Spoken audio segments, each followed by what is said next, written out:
बहुत बहुत बधाइयां महाराज। सोमवार की अष्टमी का मतलब आपको इंदौर की कथा में बताया था, जिस दिन शंकर और पार्वती के मिलन का दिवस हो, और केवल एक माता पार्वती के अकेले मिलन का नहीं, 64 योगनियां तक भगवान शंकर से मिलने के लिए आती है।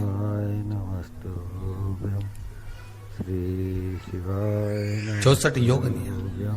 कहते हैं भगवान के जितने जितने विवाह हुए थे ना, उमा से, सती से, कात्यायनी, कुष्मांडा, चंद्रघंटा, स्कंदा, ये जितने जितने जितने भगवान के विवाह हुए थे, अनेक अनेक उमा आदि आदि जितनी भी भगवान की जो विमंगल विवाह हुए थे, सारी माता पार्वती के जितने अंश हुए हैं, माता पार्वती के जितने स्वरूप हुए हैं, ये सारे स्वरूप, सारे अंश माता पार्वती के। ये सोमवार की अष्टमी के दिन भगवान शंकर के मंदिर में आकर शिव जी के सम्मुख में बैठकर उस जलाधारी के नजदीक में, जहां शंकर जी का शिवलिंग होता है, उस जलाधारी के पास में उस दिन केवल पार्वती जी का हस्त कमल नहीं होता, स्वयं मां जगत जननी अपने कामन रूप में 64 योगनियां और शक्तियां सारी की सारी आकर उस जलाधारी के पास में विराजमान हो जाती हैं, और शंकर जी पे जो जल चढ़ता है वो देवियां ग्रहण कर कर शिव को अपना आनंद सुख प्रदान करती हैं। इसलिए कहते सोमवार की अष्टमी का महत्व बड़ा है, बहुत प्रबल हुआ।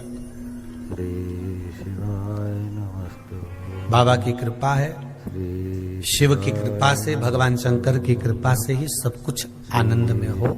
और हम तो कहेंगे एक लोटा पानी चढ़ाने से पीछे मत हटना। सोमवार की अष्टमी के दिन शंकर के मंदिर जरूर जाना, बेलपत्र जरूर चढ़ाना, बाबा से विनय जरूर करना, निवेदन करना, बाबा को पूजन करना, घी का दीप लगाना और बाबा से विनय करना, बाबा मेरी ये मनोकामना है, मैं तो आपके चरणों में समर्पित करने के लिए आई, मेरी ये विनती को स्वीकार कर लो।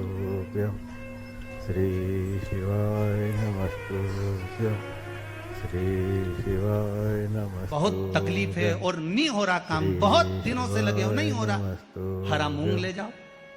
मूंग के दाने तो रहते हैं घर में, केवल 31 मूंग के दाने लेकर जाइए, 31 चावल के दाने लेकर जाइए और 31 ही बेलपत्र लेकर जाइए। जिस दिन सोमवार की अष्टमी हो, कौन से दिन?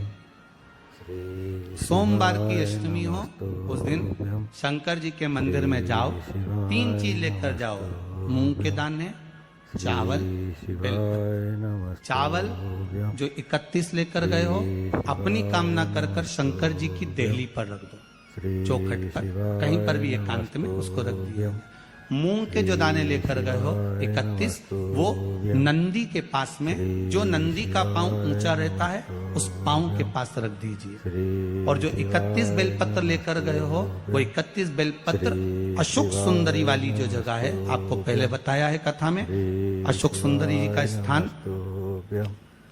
श्री शिवाय नमस्तुभ्यं, श्री ये शिवलिंग, नमस्तुभ्यं, ये जलाधारी जहां से पानी बहता है, उसके बीच में एक मोटी सी लाइन होती है, जो शंकर भगवान की छोटी लड़की अशोक सुंदरी का स्थान है। शिव जी के 13 बच्चे हैं, 13 बच्चे में सबसे छोटी लड़की अशोक सुंदरी यहीं पर विराजमान होती है, जहां से पानी नीचे गिरता है। प्रत्येक शिवलिंग के सामने एक मोटी सी लाइन होगी, उस मोटी सी जो लाइन है अशोक सुंदरी, वहां पर जो 31 बेलपत्र लेकर गए हो, अपनी कामना कर कर पीला चंदन, लाल चंदन लगाकर उस पर समर्पित करते जाओ। उसकी डंडी जहां से पानी बहता है उस ओर होना चाहिए। आप निवेदन कर कर देखो, एक सोमवार की अष्टमी पर कर कर देखना, दूसरी सोमवार की अष्टमी आएगी, अपने आप आपका काम हो गया होगा। बाबा से निवेदन तो करो, क्यों भटक रहे?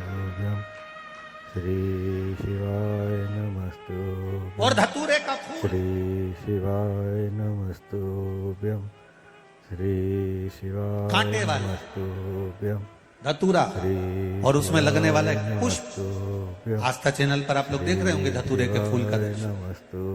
धतूरा और धतूरे का पुष्प, छोटा सा पौधा है, ज्यादा बड़ा नहीं है, कांटा लग रहा है, धतूरा लग रहा है, और उसमें भी साधारण धतूरा नहीं, जिस धतूरे के नीचे की डंडी लाल कलर की होती है, अगर वो सोमवार की अष्टमी को देवाधिदेव महादेव को समर्पित करी जाती है शिवाय नमस्तु तो उसके घर में कभी संपदा की कमी नहीं होती है। वो धतूरा साधारण नहीं है।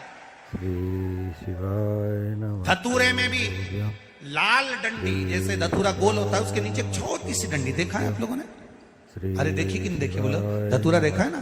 धतूरे के अंदर एक नीचे छोटी सी डंडी होती है, जब तोड़ोगे तो वो डंडी का कलर अगर लाल है, शिवाय वो डंडी का कलर अगर लाल है, और कभी हम तो कहेंगे जैसे बड़ी बीमारी जिसको हो जाती है, लीवर, किडनी, कैंसर आदि आदि बड़ी बीमारियों से जो जूझ रहा होता है, प्रयास करो, नमस्तु प्रयास महामृत्युंजय का जाप कर कर, महामृत्युंजय का स्मरण कर कर, शिवाय एक लाल डंडी का धतूरा प्रयास करना, एक धतूरा मिल जाए या 5 धतूरे मिल जाए किसी भी एकांतेश्वर महादेव पर, जो शिव मंदिर एकांत में हो, जहां कोई जाता आता नहीं हो।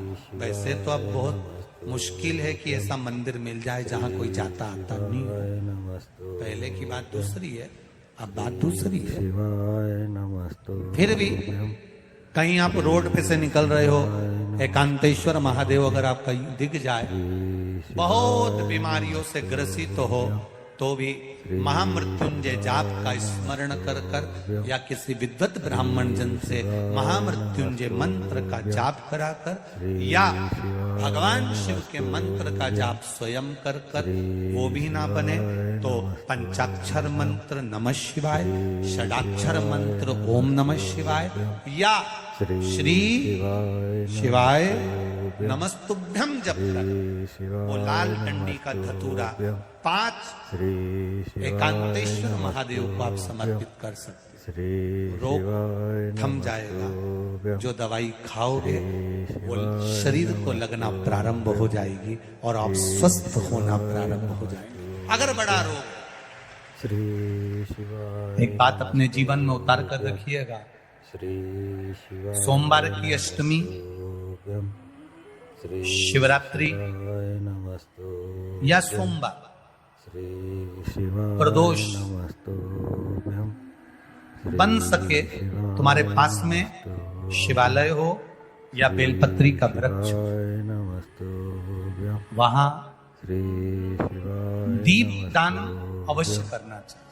श्री शिवाय नमस्तु अब एक बात का स्मरण आपको रहे थोड़ा सा, शिवाय अगर नमस्तुभ्यं श्री किसी कामना के वश अगर हम दीप लगा रहे हैं या हमारे मन में कोई भाव उत्पन्न है और हम बाबा से कहना चाहते हैं कि बाबा मेरा ये कार्य है आप पूर्ण करिएगा, तो फिर शिव मंदिर में भी लंबी बाती का दीप आप प्रदोष या सोमवार की अष्टमी या सोमवार या नमस्तुभ्यं आप शिवरात्रि को बाबा से निवेदन कर कर लगा सकते।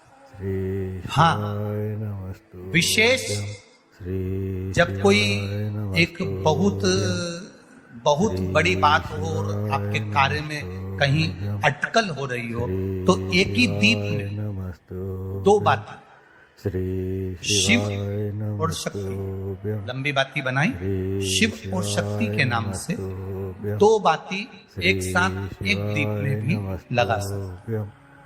पर कब? जब विशेष कोई आपका कार्य हो और वो अटक रहा हो, विशेष कोई कार्य, और आप बाबा से प्रार्थना कर रहे हो, तो 2 बाती का भी प्रयोग आप कर सकते हो।